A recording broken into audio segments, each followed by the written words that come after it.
have a little bit of small stuff on it, so you might want to move up if you can't see it too well. Before we get started, I need some volunteers. So who here is willing to accept a text message and has AT&T as their carrier, an SMS text message? What's your phone number?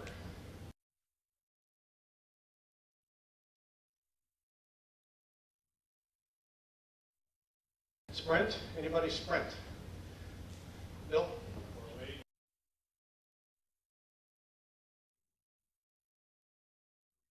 And Verizon. Anybody? Jim?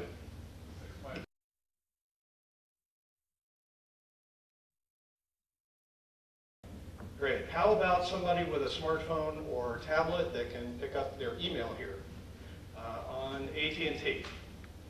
Yep.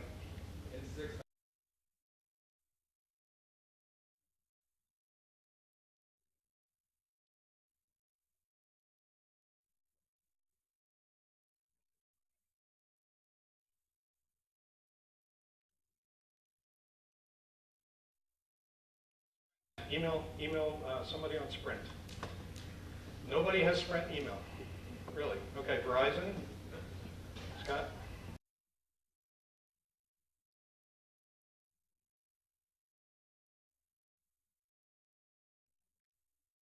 Great. Good. We're going to come back to that a little bit later. So today's talk is about an integrated electronic messaging system, and the title is Toward an Integrated Electronic Messaging System, and that would imply movement, right? And so we're going to talk mostly today about how we've moved towards that in the past few years and where we think we might be going in the future. The presentation is actually not from me as an individual, but from the Packet Committee. I'm a member of the Packet Committee. Again, my name is Michael Fox, N6MEF. And throughout the presentation, you're going to meet various members of the Packet Committee as we talk about what in fact they actually do as part of the team. So if you say, well, what does the Packet Committee do in general? Well, we make the network work.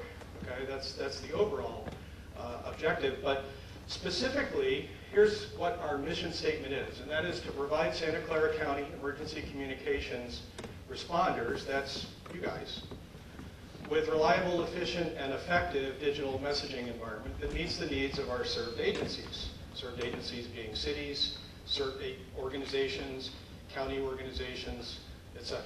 Okay? And by reliable, we mean a system that can stand the test of an infrastructure impacting event. What does that mean?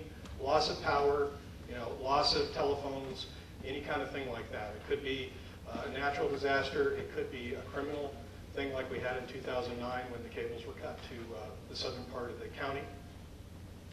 Efficient is optimizing the environment within the constraints of the technology used. And we have various technologies at our disposal, and we've chosen certain ones for reasons we'll get into in the presentation. But we want to make sure that we can get as much through with that technology as possible. And then effective, enhancing our served agency's ability to focus on the job of disaster stabilization and recovery. We'll take care of the messaging, you go fight the fires, you go do whatever it is you do, and hopefully you don't have to worry about the messaging getting through is the idea there. Okay?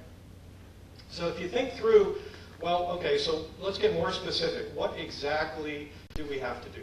Okay? And I think you can probably carve this up in a lot of ways. But I kind of looked at it as there's kind of 5 scopes, okay, of what we do. There's kind of 5 different scopes, and one I would call intra-city. Okay? And so this is certain neighborhoods talking to their local command post out in the neighborhood, and then the command post talking into the city EOC. That's one example.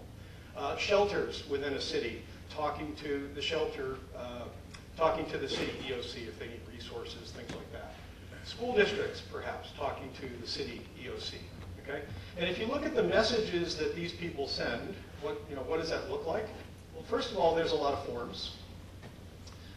Logistics request forms. Some use the ICS 213 messages.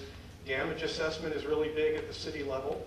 Okay? Being able to go out and survey the neighborhood and figure out how many houses are damaged, how many fires, etc. Certainly there's structured, what I would call structured text, things like lists addresses, perhaps tables of information.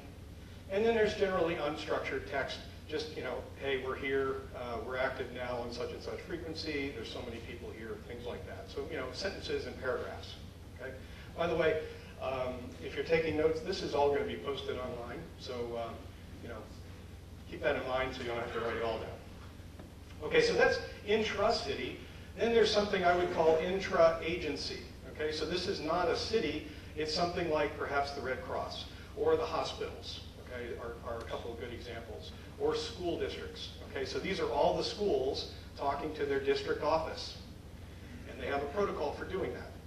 There are Red Cross shelters, obviously, talking into the Red Cross EOC.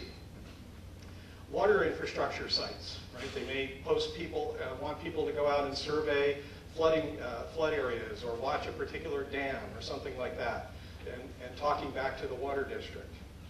And then hospitals talking into the MHOC, the Medical Health Operations Center, which is a county level function that coordinates all the hospitals within the county.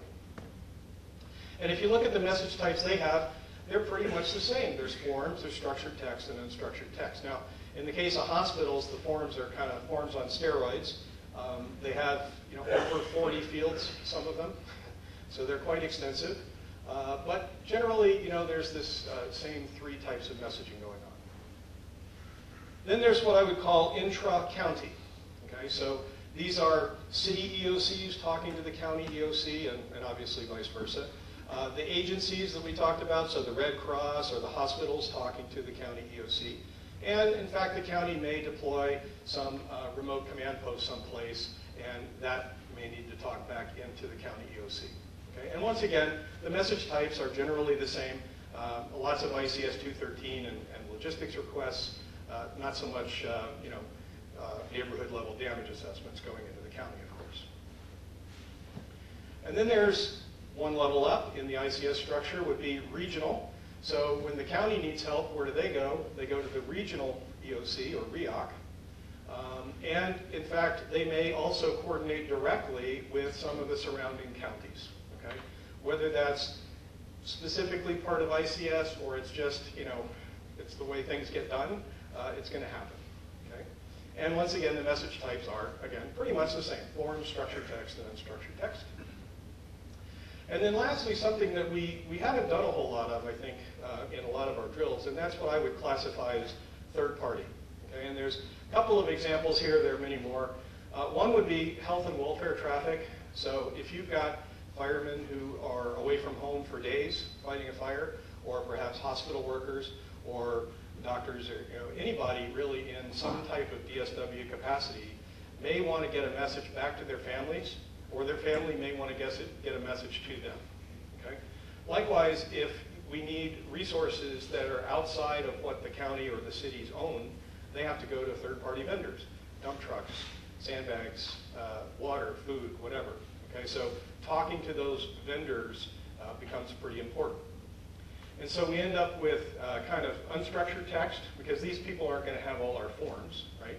So it'll be simple emails, maybe some structured text, you know, a table of, I need 5 of this item and 3 of that item and such, right? And so you say, okay, well, if that's correct, right, if those are kind of generally the 5 main categories, and I'm going to build a network to support that, what types of features does that have to have, right? And, you know, you can carve this lots of ways. I did it this way. You could probably do it 10 other ways, but we'll go through this, because that's what my slide says. So on the client end, so this is the person who's going to get deployed, right? They're going to be in a parking lot. They're going to be at a shelter. They're going to be at a hospital. They're going to be at a school. They're going to be, you know, wherever, you know, in a field, at a public park, or whatever is going on, maybe in a tent someplace. The station has to be deployable, right? It's got to run on battery at least for, you know, 8 hours or more.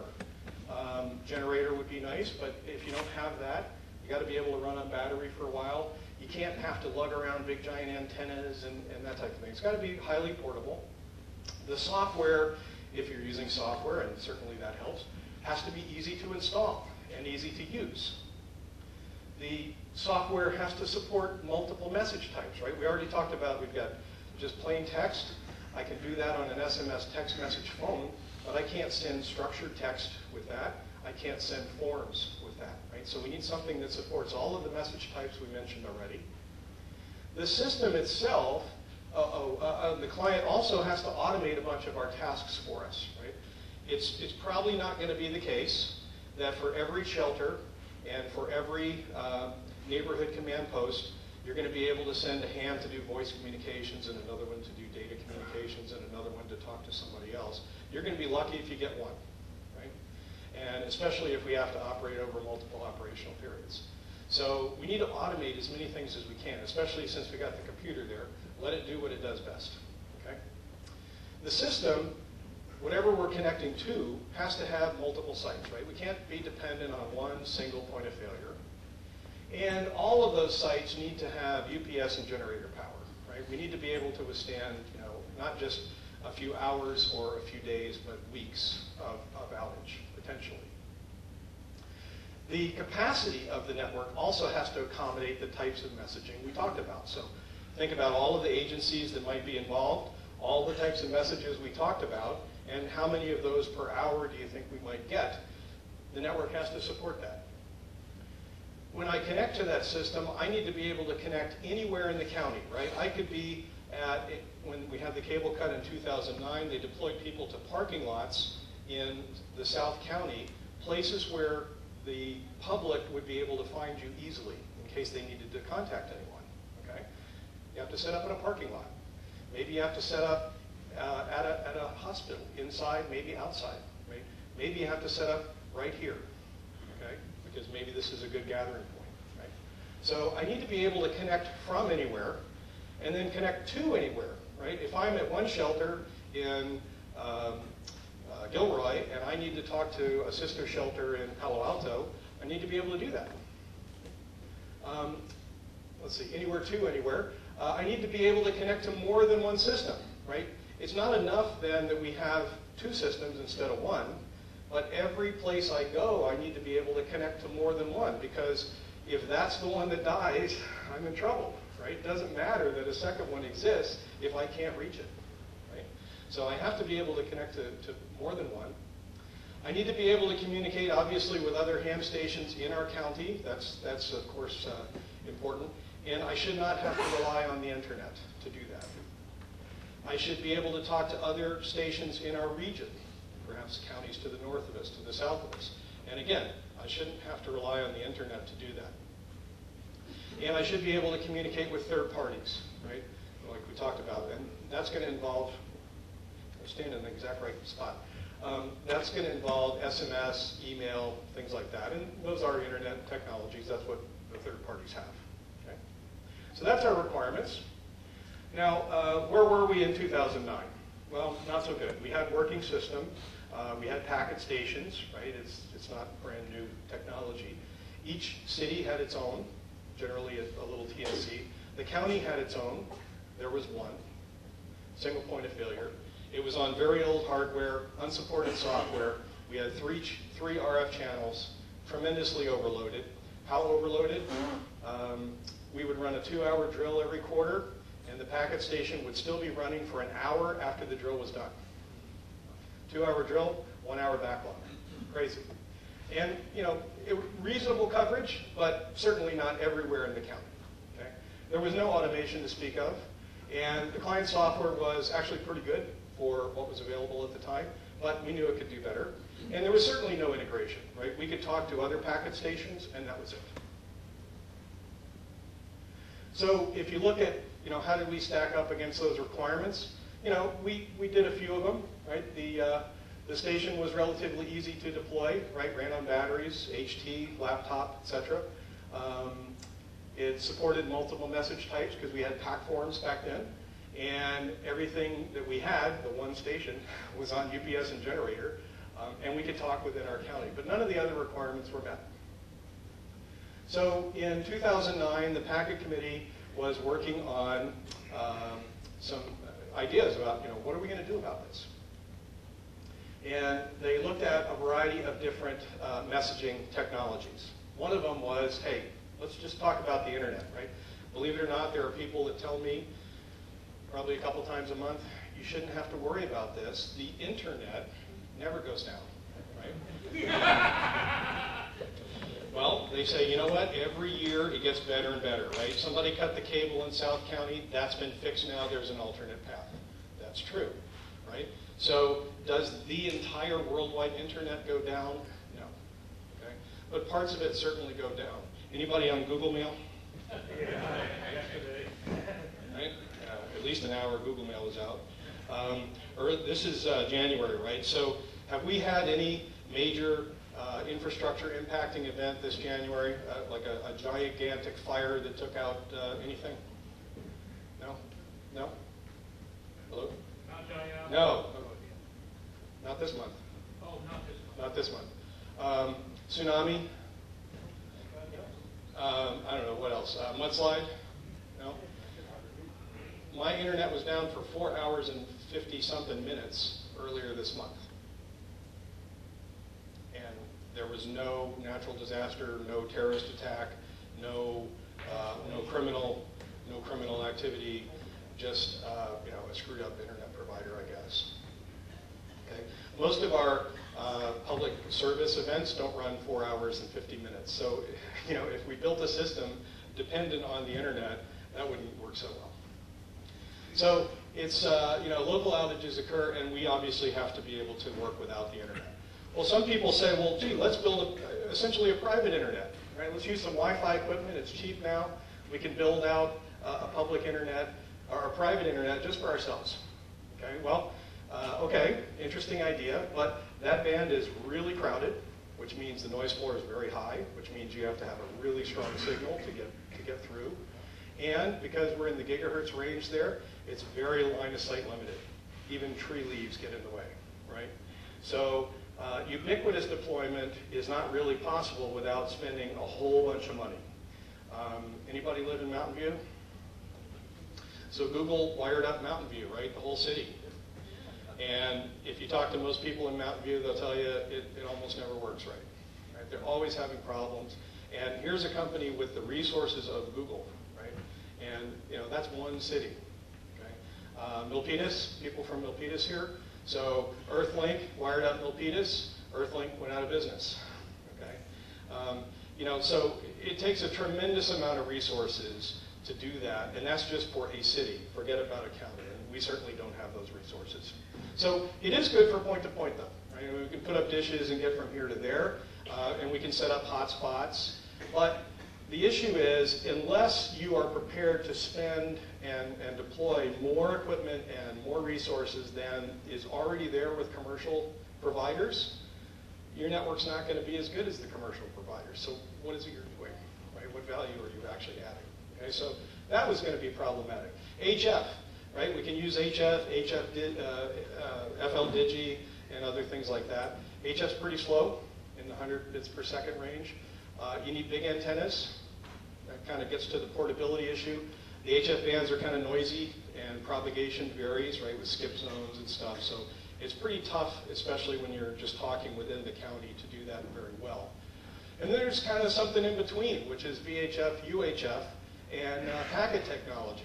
Again, fairly slow, kilobit range, but the advantage of VHF is it allows us to work pretty good within the county range, 25, 50 miles if we have to. And that means antennas are short as well, so we can deploy pretty much anywhere. Now it is slow compared to internet at your house, but there's some things we do with software and procedures to overcome at least part of that. So when we talk about packet, what are we talking about? Well, generally a PC, it could be a tablet like this one, or a laptop, and running what we use here in our county is something called Outpost and PAC-Forms, and we'll get into that in a minute. And then a TNC, which is basically a modem. It's like this. And a radio. Could be an HT, could be a mobile rig, could be your base station. And we use that over VHF and UHF to talk to a bulletin board system. Now, it's called a bulletin board system because it does post, you can post bulletins, but it also does mail. Okay? So think of it as a mail server, and we can have more than one of these and connect them together so that no internet is required. But we mentioned we do want third-party communications, right? So we can attach a gateway and then talk to other networks. And in fact, that's key for integrated messaging, right, is tying this network to other networks. So in 2009, the Packet Committee got together and said, we need a plan to come up, to fix the gaps that we have. And they proposed this 4-site network. And if you were at the SVECS presentation in October 2009, who all was there? Show of hands. Okay. You may remember this presentation by Jim Oberhofer. And he pointed out, we've got the potential for 4 kind of groups that could operate off of 4 different systems. And pretty much it was right on target. We've actually made some improvements to that plan, but it was pretty darn good to begin with. Now, client software implementation. Before I get into what we've done since 2009, I want to ask you all a question. It's 10:30 in the morning. How many of you this morning, just this morning, not yesterday, but just this morning, checked your phone or tablet or whatever to see if you had an SMS message or a text message or maybe sent an SMS message or a text message? How many have done that this morning? Okay. About 75%, I'd say. How many of you made a phone call or received a phone call? 3. Okay. I do a lot of work with technical support organizations, and we see the same trend. It used to be that everybody wanted to call and talk to the tech support guy. Now, nobody wants to do that. Part of it's because it's outsourced to India. But a bigger part is it's faster. When you ask the customers and you do surveys, you say, why, right? Why do you prefer to do things online? And the answer is, it's easier, it's faster, and it's more accurate. Because I can explain exactly what my problem is, and then you have it in my own words, rather than me telling you over the phone, and the other person trying to transcribe it, and then him trying to tell some other engineer when he escalates it, etc. Okay? Easier, faster, and more accurate. Okay? Now, let me ask you this. If tomorrow we had a major disaster and we lost communications capability, do you think that our served agencies would all of a sudden switch preferences and say, no, actually, we actually prefer voice over electronic messaging? Probably not. Right? They're probably going to want electronic messaging. So it's important. Right? So we set out to solve a lot of the problems that we had in 2009. And so here's kind of just a 30,000-foot view of all the things that have been going on. When you get those network updates that I send out and say, hey, we're doing this and this and this is how it all fits together. Okay? So ease of use. We already had a pretty easy to use system. Outpost was amazingly easy to use if you are used to keyboard packet. Oh, world of difference.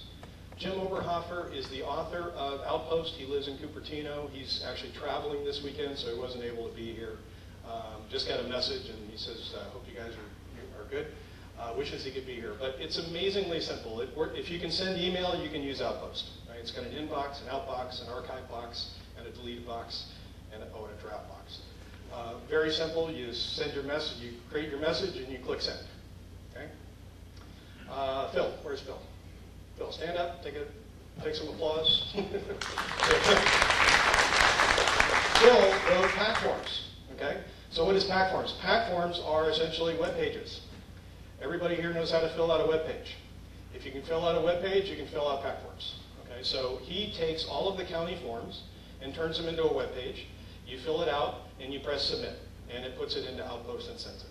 Okay? And I'll get to a little more detail about what that does in a minute. He also updated pack forms to automatically detect which browser you're using and do all the right things, because different browsers do different things. Tactical calls. Is Fish here? No? Okay. Anybody know Bob Fishman in Mountain View? So a lot of ham stuff is based on call signs, right? Because we're supposed to ID every 10 minutes, and so everything in the software side of ham stuff relies on the call sign. The problem is, if I am doing emergency communications and I need to send to Fire Station 72 or El Camino Hospital or Los Altos High School, I don't want to know, I shouldn't have to know the FCC call sign of the guy who happens to be at the station at that minute, right? I mean, that's just silly. I should just be able to send to El Camino Hospital or Fire Station 72 or whatever it is, okay? And so tactical calls are huge. Well, the BBS software doesn't do that. So Bob Fishman in Mountain View is a software engineer. He went into the source code and wrote in a tactical call feature, okay? And then sent that code up to the maintainer of the server code, and now that's part of the standard distribution, okay? Pretty amazing, okay? And so now we have the ability to not only have tactical calls just for the EOCs, but every city can submit a list of any tactical calls they want, okay? And you know, Mountain View must have, what, 25, 30 of them, right? Every CERT neighborhood, every shelter, every fire station, every, you know, the police station, et cetera, et cetera, et cetera. And we automatically forward those tactical calls. You don't have to know which BBS that city is assigned to. You just put in the tactical call and it'll automatically go to the right BBS, okay? So Outpost, you can see there, is just a very simple Windows interface, and there's some examples of the PACForms messages. Again, they look like web pages. So a lot of improvements on ease of use. Installation was a bear. You used to have to install Outpost, and then you had to install PACForms. And for anybody who's really not familiar with PCs, that became a problem for a lot of folks. Now we have an installer. It's a standard Windows installer. It runs on Windows 2000 all the way up through 8.1. It runs on this thing, which is running 8.1. Configures all of our county preferences. Okay, Outpost has all kinds of options for all different types of users. And in our county, we have certain ones that we prefer. And there's literally hundreds of options. And the installer does that for us, so everybody gets a standard install. And we have some optimized settings for the TNCs, these modems, so that they work optimally on the channel, and it installs all of that for us. Recently, it was enhanced to provide better support for USB adapters, right? A lot of PCs today don't have a serial port, so we use these things, right, to get a serial port and plug it into the USB port. So there were you know, all kinds of different types of those things, and Outpost now supports those pretty darn well. And for those that use Outpost for their personal messaging as well as you know, ARES RACI stuff, you can switch profiles around. At the county, we have a variety of profiles depending on if both of our PCs there are up, or if one isn't filled and we're on one PC, or if the primary BBS is down and we have to go to our alternate. We just switch the profiles. A pull-down menu, click, and everything's changed.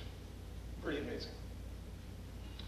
Performance and optimization is probably the biggest area. And you know, we have a fairly slow channel to deal with, and so this was a huge issue. Once again, Fish was looking at the logs after one of our drills. And he said, you know, I noticed we're sending a lot of small packets instead of putting as much as possible in one packet and then sending. And so he went through the configuration options for the TNCs and came up with a set of options that now are part of the standard Outpost install. And when you install the county version, it sets up your TNC automatically to jam as much as it can into the packet before shipping it off. And what that does is it reduces the number of packets on the network by 80%. Okay? And since each packet has overhead, header, and footer, and all that stuff, it takes a lot of traffic off the net. Now, Phil, here's the amazing thing about PACForms. If you take a standard logistics request or ICS 213 message and you make it into a PDF or you make it into an HTML file, it's about 30 to 40K, 30 to 40 kilobytes. Okay?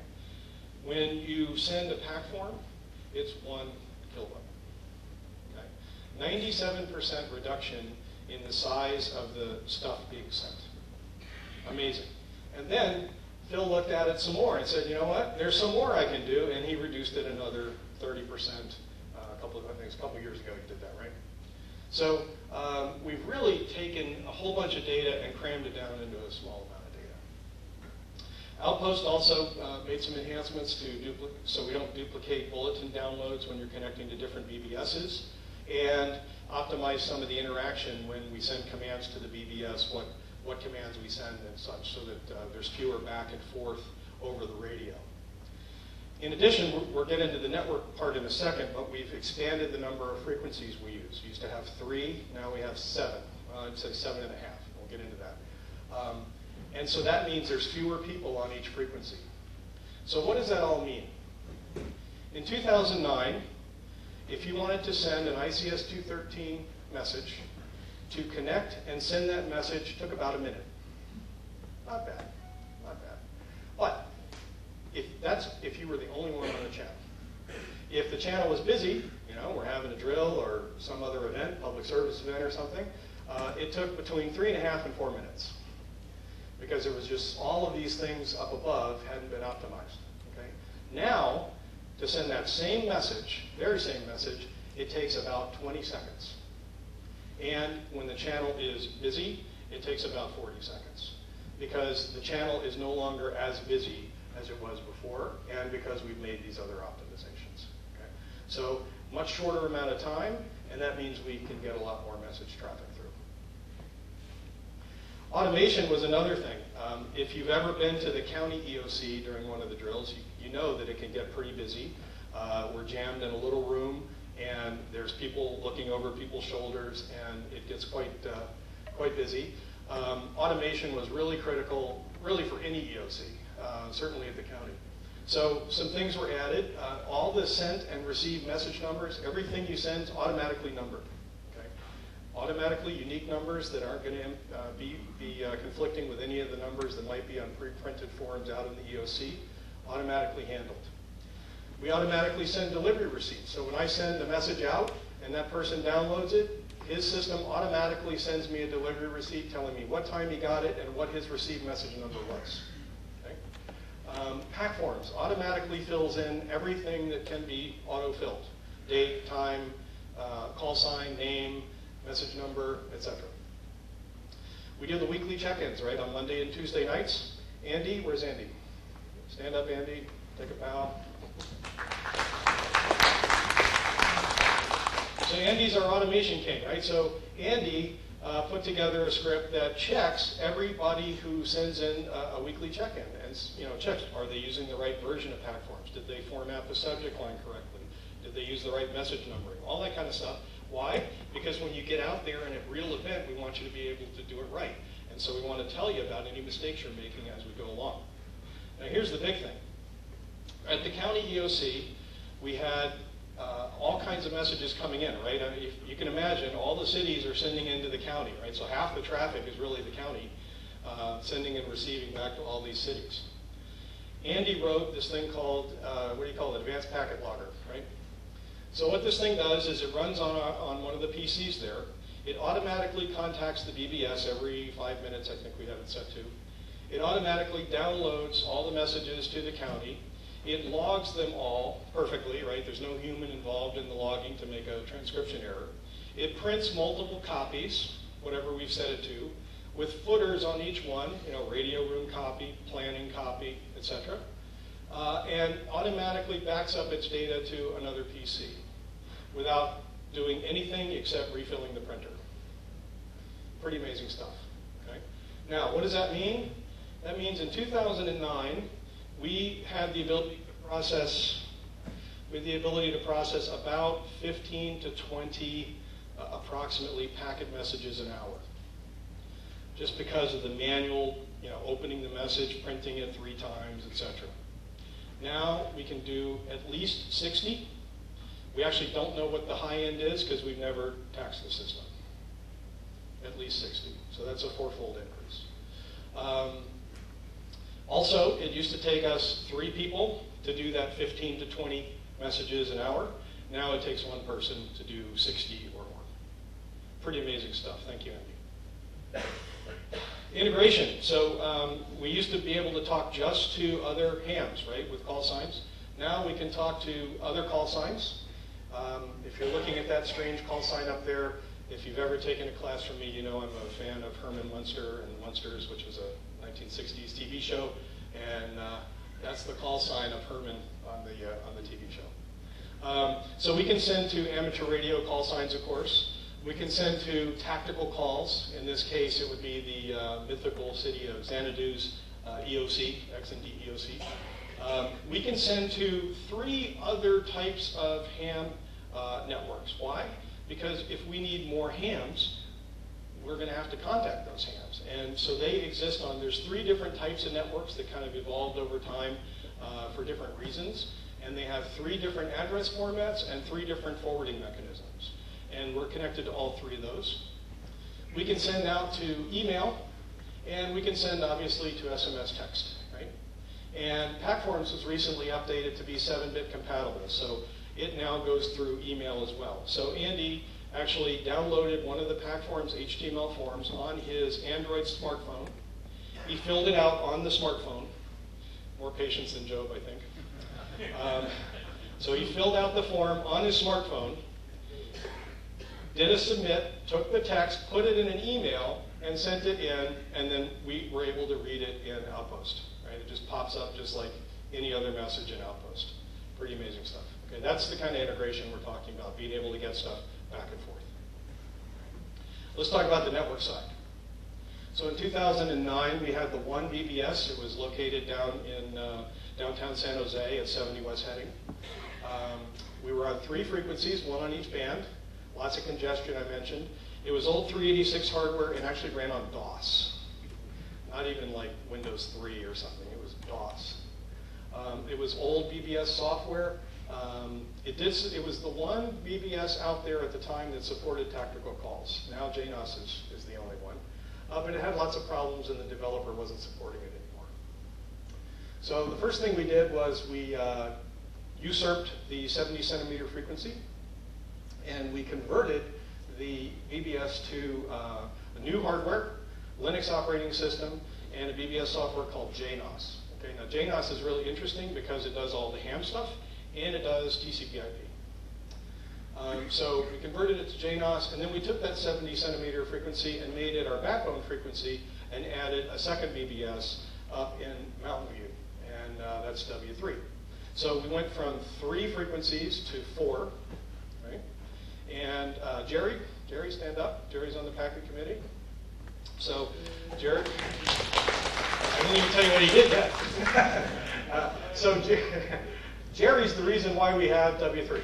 Okay, so Jerry was able to get Mountain View to fund antennas, radios, power supplies, batteries, TNCs. Basically, the entire BBS was funded by the city of Mountain View and Jerry's group.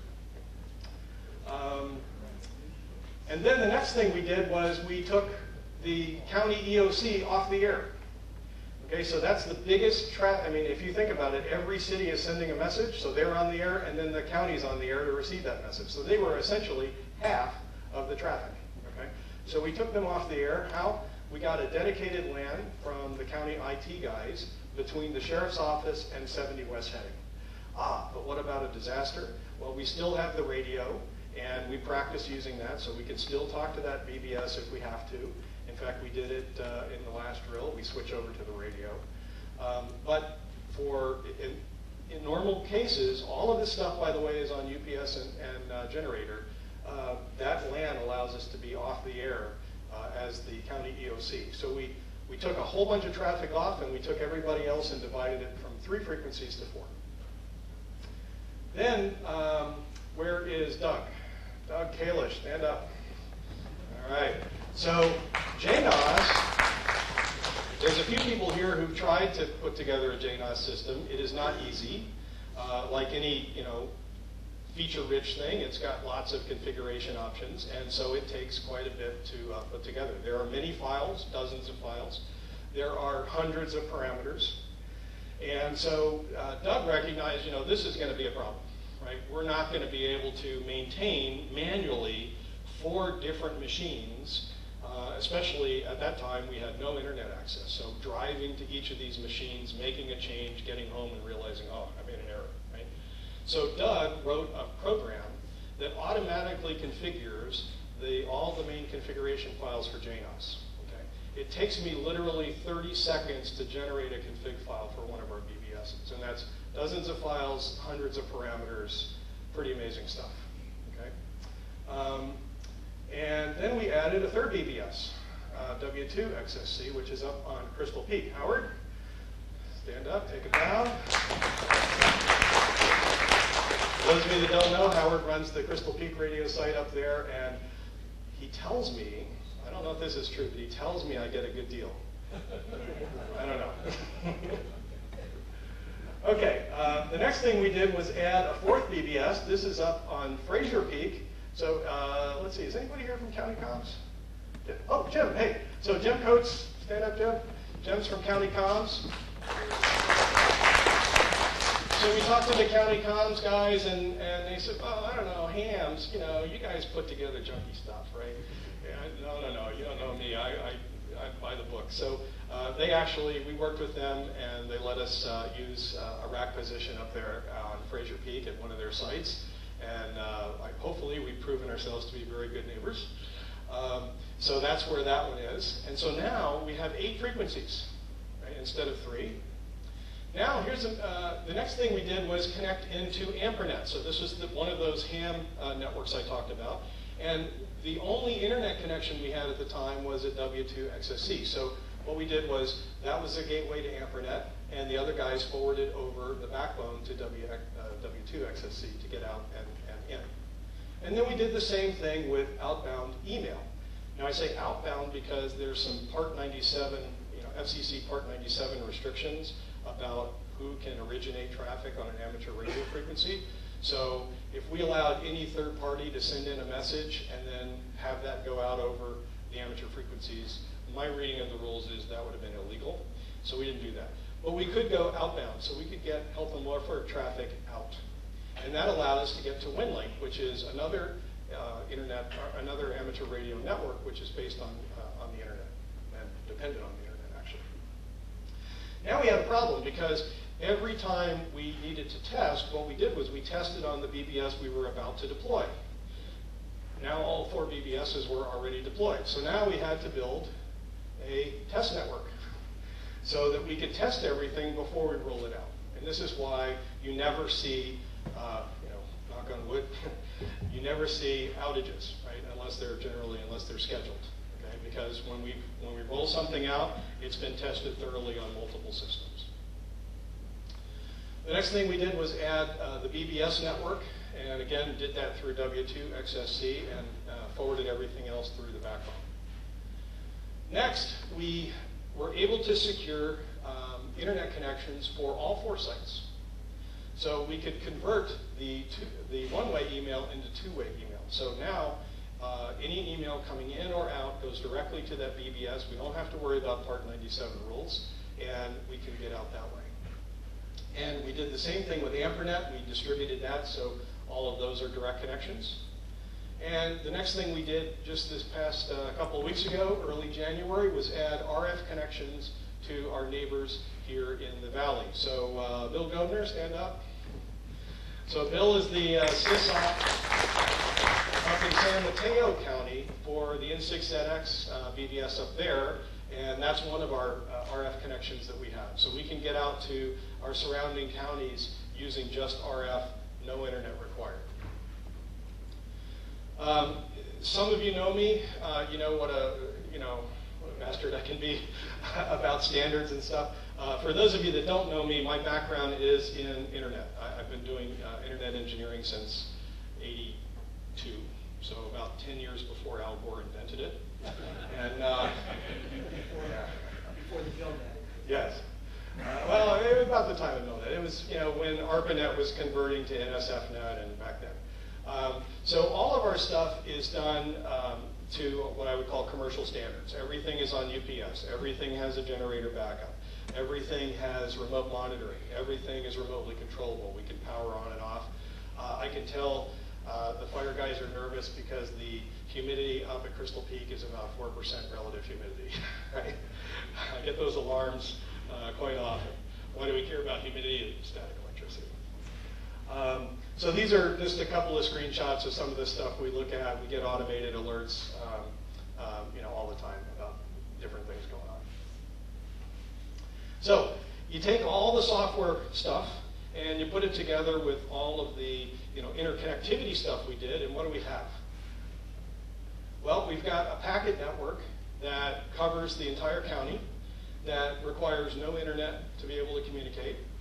We can put packet stations pretty much anywhere we want in the county, and wherever they are, they can talk to at least 2 of the BBSs.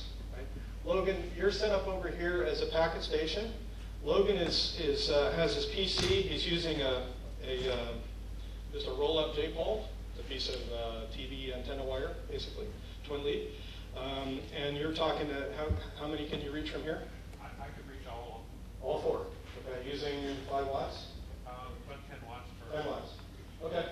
So we can talk to at least 2, pretty much anywhere in the county. That's all the way from northern Palo Alto all the way down to Gilroy. We have that network connected to the BBS network, the AmperNet, and the Internet. And via the Internet, we can talk to basically every PC, every tablet, every smartphone out there. Right? So we're going to have a little race. I'm going to ask Logan to hit the Enter key, and he's going to send out a message to the folks who gave us their SMS and email addresses before. Let me know when you do that, Logan. All right, Got it? I'm connecting to the phone port now. Okay. So he's doing this over RF. So the scenario here is he's been deployed to a parking lot, or he's up on the Santa Cruz mountain range at a fire base or something, and trying to get a message back to potentially family members or something like that. Through the Internet, we also connect to WinLink, which is an Internet-based service. And I just got a bleep over here. I think I heard some others. Bread and milk. What's that? Bring home bread and milk. Bring home bread and milk. Okay, that was SMS? I'm guessing, I don't know. Oh, no. Okay, let me know. When you get the message, raise your hand. Okay. What's it say? Own virus. C is its own virus. Design flaws travel in groups. Nobody notices when things go right. Okay. And was that email or SMS? Okay, who got an email? Anybody get the email yet? Sometimes those take a little longer. Okay. What was the address? Who's it from? From KZ60 at w2xsc.amper.org. So he was connecting to our W2XSC BBS. Okay, so that went through the Internet and out to SMS. We can also get to WinLink. There are other BBS networks out there, sort of like ours, that connect to either the old style BBS network or the newer style AmperNet, or both. Scott got an email. What's it say, Scott? Say it louder so we can. Easier way ahead is minded, incoming fire as the right of way, your attack is going well, it's an ambush. If your attack is going well, it's an ambush. I got the same one on AT&T. Okay, good. So, we're talking a minute here to get a message out, a minute or two. And so we can talk to, there are probably 300 or so BBSs out there on the BBS network, or at least gateways. There's probably another 200 or so on AmperNet, which then have other BBSs behind them. Do we care about talking to France for emergencies? Probably not. But we do care about talking to N6NX and maybe the folks in Santa Cruz and others. Okay? And we can do that over RF. We test all this weekly, right? So when you do your packet check-ins, you can see the summary tells how many came in from our BBS network, how many came in from Internet, how many came in from AmperNet, and how many came in from the external BBS network. So you go back to the scorecard we had in 2009 and you say, how well do we do? You know the answer here, right? So we think we checked all the boxes, right? Now, that could be because I picked the right boxes. But the reality is we addressed each and every one of the problems we had, right? It's much easier to install and set up. Occasionally there's somebody who has some kind of problem installing. It's pretty much the case with any software. We did huge automation, right? We saw the difference in the amount of traffic we could handle. We went from 1 site to 4. They're all backed up. Everybody can reach at least 2. We can talk anywhere in the county to anywhere in the county, and we can talk all that without Internet. We can talk regionally without Internet, and we can talk to cell phones and smartphones and you name it. So what's happening next? Well, one thing that's going on right now is we're working to further distribute the BBS connections. Okay, so right now the blue lines connect to W2XSC and W4XSC, And we'd like to distribute them even more so that if any one of those goes down, we can still get out to that network. Now, the one thing that bothers me as a network guy is this. Okay, so we have essentially one 1200 baud connection between all of these VBSs. Now, so far, that's actually been sufficient. Right? We have not taxed it enough. We have never gone into backlog on any of our drills. Pretty amazing. That's just good network design. But I know that if one of those radios goes out, that guy now is isolated from the other three, okay, unless we have some alternate routes. And I'd like to solve that problem. Also, if we lose an internet connection to one of these sites, VBS keeps working just fine, but I'd like to be able to reroute email and be able to get in remotely from one of the other sites, okay, for maintenance purposes, rather than having to drive up. I love you, Howard, but driving up to Crystal Peak is kind of a pain, right? So, or even worse, maybe Fraser Peak. So what we're working on is another backbone. It will be comprised of, some links will be 802.11, 5.8 gig stuff. Some will be over the county comms has given us some microwave links to use. And we've got the fiber connection from the EOC to 70 West heading. When this is done, the alternate EOC, which is at county comms, will also be included. So they'll be able to get into all 4 BBSs just like the main EOC. And that's great if we ever have to move the EOC down to county comms because maybe a disaster hits the sheriff's office. So that's what's actually, I hope this is done in first half. It kind of depends on when the equipment arrives and yeah. I received a reply. Somebody sent me a reply. Oh, what does it say? But it said message received. Oh, okay. Okay, so it's two-way, right? Was that email or text? Email? Email, okay. Text is kind of carrier dependent. Some of them don't work so good on the outbound from text.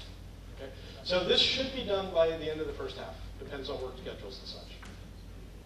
So a good question to ask is, well, okay, so we're done, right? We checked all the boxes. We can all go home and have a lot more free time to spend. And so the question is, is this really sufficient for what we need? Well, we checked all the boxes from 2009. But, technology evolves, things move on. People, as soon as they get what they want something else, right? So if it's not what we need, then what is it that we need, right? What do we need? Do we need more speed? Do we need more features? Do we need what? And I'll tell you, there's lots of opinions. You get a room of 3 hands, and there's at least 5 opinions, right? So a room this big, I hazard to guess. So there's lots of opinions out there, and the way to get through all that is to figure out what is the problem we're trying to solve, right? And what we'd like to do is tell you about a couple of the ideas we're working on, and then ask for your input as well.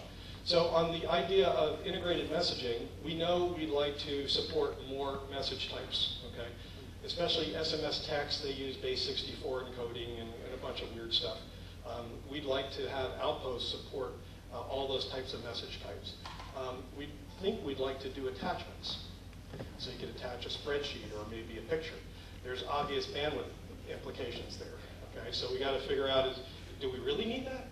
And that's really going to be dependent on what the served agencies tell us.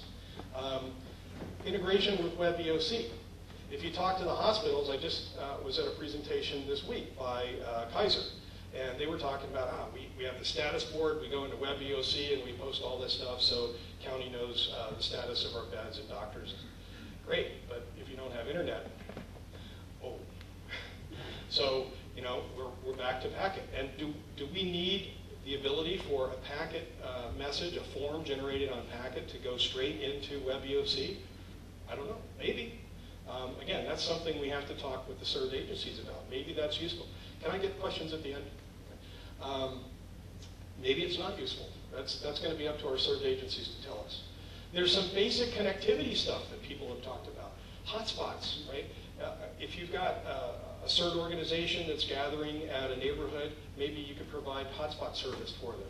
Or maybe you could link those hotspots maybe at a large staging area. You could have site-wide connectivity, or even incident-wide, something like the San Bruno fire where you have maybe different locations that all need to be linked together for LAN connectivity.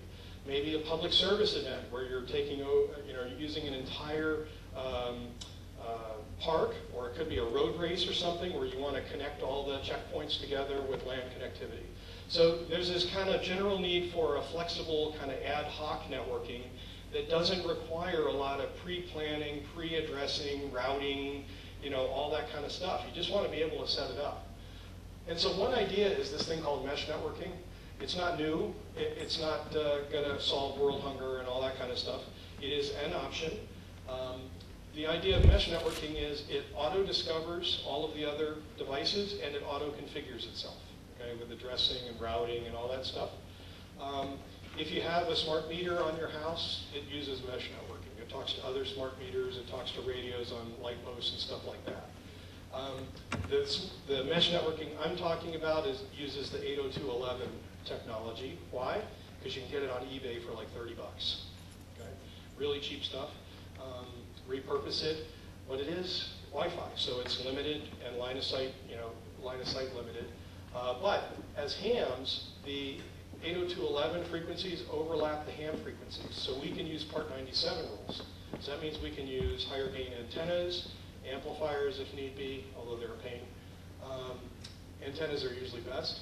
And there's a group in Austin, Texas called the Broadband HamNet Group who have taken OpenWRT and OLSR and a bunch of other stuff and crafted custom software that you can download into these Linksys, old Linksys routers, and it's all free. Go to their website, download it, and it automatically configures a mesh network for ham use. There's several folks that have some tests underway. Cupertino has several. They're looking at linking all their ARCs together. These are the storage locations where they have their command posts for the city or for the neighborhoods. Milpitas has some devices. I've got a few. We're starting to come up with some tests. We created a website it's on our packet page, and you'll see a link about the third link down for mesh. There's not a lot there right now, but there is a link to this broadband hamnet site, and we started a Yahoo group, SEC-mesh. It's hard to say. So we can talk about, who's got an idea for using this, and let's go take all our stuff over there and give it a try and see what we can do. Okay. And I mentioned we want to hear from you guys about what it is you think we need. All the time I get somebody say, well, you should do this, you should do this. Okay, but what problem am I solving? Okay? And I would ask you to think about it this way. Think about the who, what, when, where, why, right? So who needs to send the message? Is it a ham? Is it somebody at a hospital? Who are they sending it to? Are they sending it to somebody at an EOC? Or are they sending it to the block captain in the neighborhood? What's that message flow? What type of message is it? Is it plain text? Is it images? Is it video? Is it voice over IP? What kind of message is it? When do they need to send it? Is it just at the beginning of the shift? Is it every 10 minutes? Is it as things occur? Where physically? Right? Are you potentially always at a structure like an EOC or a fire station or a school where we could locate an antenna? Or do you have to be portable, right? And where is it going to physically?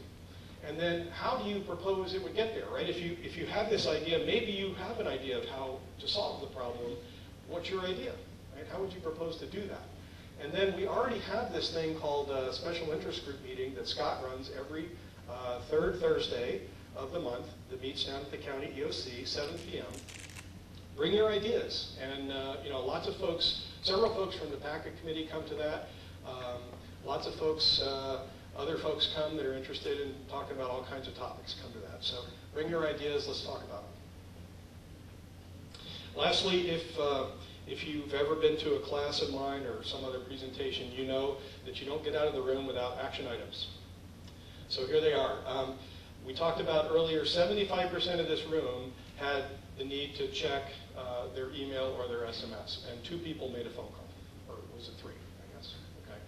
Electronic messaging is important. If what you want to do is provide emergency communications for our served agencies, you ought to be into electronic messaging. So at a minimum, join the SEC packet and maybe the SEC mesh Yahoo groups and learn about what's going on, ask questions. Get a station, it doesn't cost much. You can use your HT, you can use one of these TNCs, and you've probably got a PC. It's not a big deal, software's free. Check in on Mondays and Tuesdays. Try all the various communications paths, try it from different BBSs. Come to a training class. Our classes, so Logan, stand up. So Logan is our instructor for all the training classes. He also runs, you'll see at his table there, W5XSC, which is our training BBS, and it's also a portable BBS. So we could take it anywhere we want. If we, somewhere far out on the east side of the county, we could set it up on a mountaintop up there and run it. And he's also got a local packet station for you guys to see as well. So every year we've made enhancements, and that class changes every year. Come to the drills. We've got packet at the city level, we got packet at the county level, we can do field locations. Help us investigate those requirements. If you see a need in your city or your agency, come tell us what it is. We're also obviously always in contact with the county agencies, but get in contact with your city agencies. And I really, personally, I think this mesh networking thing has some legs. I think we can do some real damage with it. So I'd like to suggest, get involved with, and that's what I do is damage, right? Get involved with some mesh networking. You don't even have to, if $35 is too much, just come, right? And watch and figure out what's going on and see what other people are doing. Here's the packet committee. So I've mentioned a lot of these folks already. Is John Altieri here? There, oh, there he is. Okay, stand up, John. Okay, so John helped set up the packet station down at County Comms, also at the Water District, right? Also, John runs the hospital net and has made sure all the hospitals are set up with packet, and he does a lot of testing for us. Jim Clark. Jim, stand up. So if you've ever taken a packet class, you've seen Jim's backside on one of the presentation pictures installing an antenna up at Crystal Peak. So Jim's helped out with testing, he's helped out with lots of the installation work, and he actually used to teach the original packet classes. Let's see, who have I not mentioned? Tim Howard, stand up. Where's Tim? Okay, so Tim's probably one of our newest packet committee members. He helps out with a lot of testing, and he's actually helping us work with the city of Milpitas on some things about expanding this backbone. And Tom Smith isn't here today, helps out with a lot of testing. So it's a group effort. I just happen to be the guy up here elected to move my lips this morning, but we will have everybody kind of over there near Logan. If you have any questions, come see us. I know they want to get to the raffle and everything, so I'll shut up. But come see us after the meeting's done, and we'll all kind of hang around over there if you have any questions about anything that we do. And thank you for your time.